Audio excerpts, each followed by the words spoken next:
booties for black girl nerds.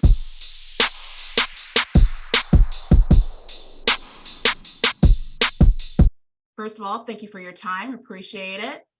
Hi. Hi.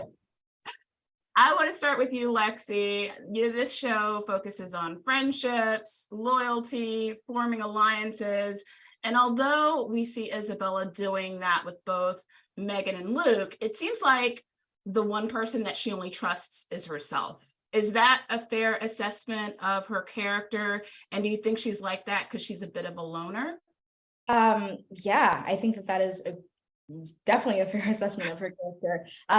Isabella, we touched on it in the first couple of episodes, but her parents, they weren't necessarily, they're not as involved in her life as they really can be. And I think that at the end of the day, there's so much when you first see her. Isabella's charming, she's alluring, magnetic.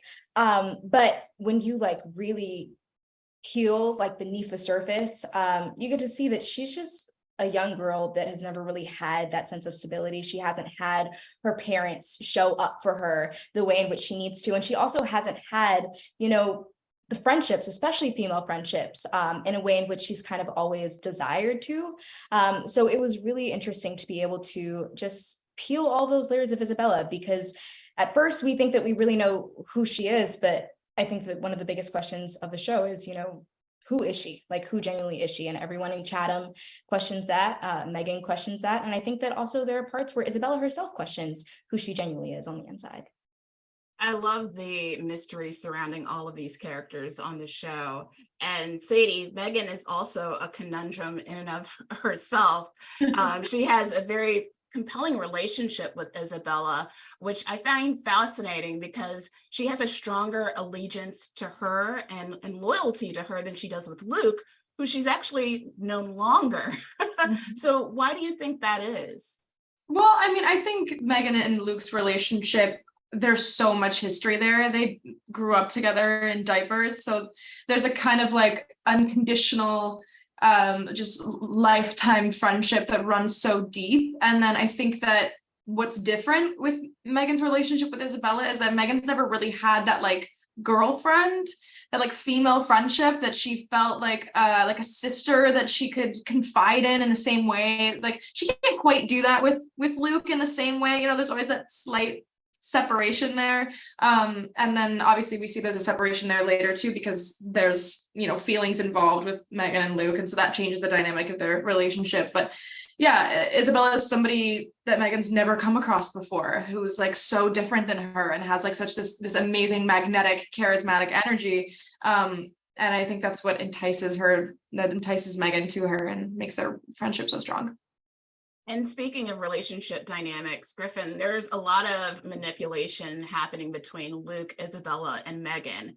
In your opinion of Luke, without giving anything away, do you think for him, he sees the dynamic of what's happening between the three of them as a game and doesn't take it seriously, or is he just naive?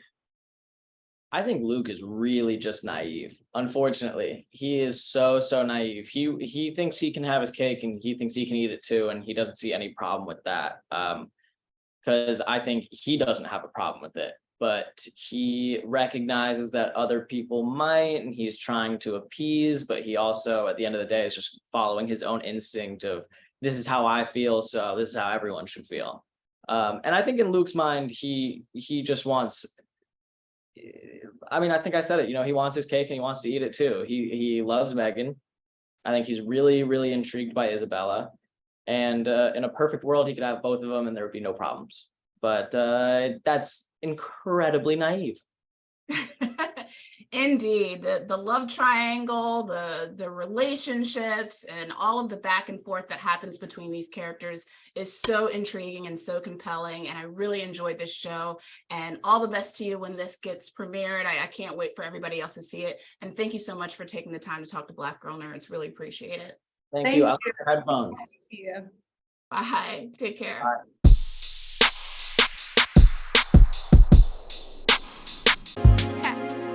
Better shake your booties for Black Girl Nerds. Better shake your booties for Black Girl Nerds.